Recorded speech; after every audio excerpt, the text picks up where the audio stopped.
वृद्धावस्था में होने वाले मनुष्य के अनुभव। व्यास जी कहते हैं, ब्राह्मणों, अज्ञान तामसिक भाव है, अतः अज्ञानी पुरुषों की तामसिक कर्मों के अनुष्ठान में ही प्रवृत्ति होती है। इससे शास्त्र विहित कर्मों का लोप हो जाता है।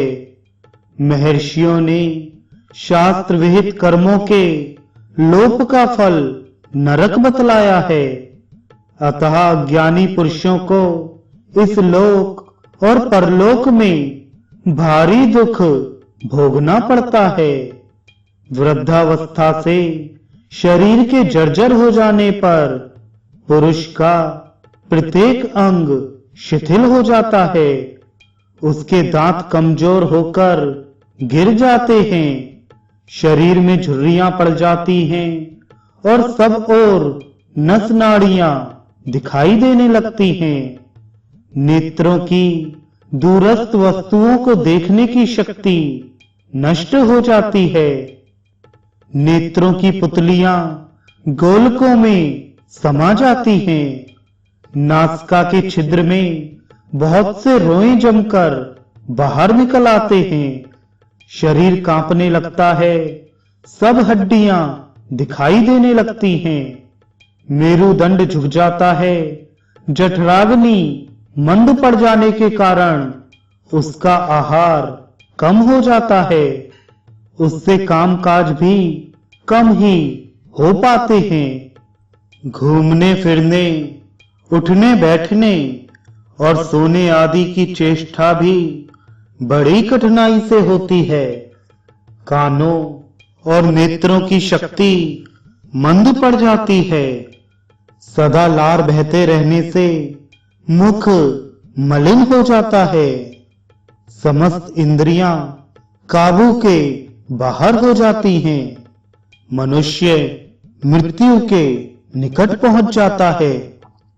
उसको उसी समय अनुभव किए हुए सभी पदार्थों की स्मृति नहीं रहती। एक बार भी कोई बात कहने में उसको बड़ा भारी परिश्रम होता है। वह दमे और खांसी आदि के कष्ट से रात भर जागता रहता है। वृद्ध पुरुष को दूसरा ही उठाता और दूसरा ही सुलाता है। उसे अपने सेवक, पुत्र और स्त्री के द्वारा भी अपमानित होना पड़ता है। उसका समस्त शौचाचार नष्ट हो जाता है। फिर भी आहार विहार के लिए वह लालायित रहता है। उसके परिजन भी उसकी हंसी उड़ाते हैं।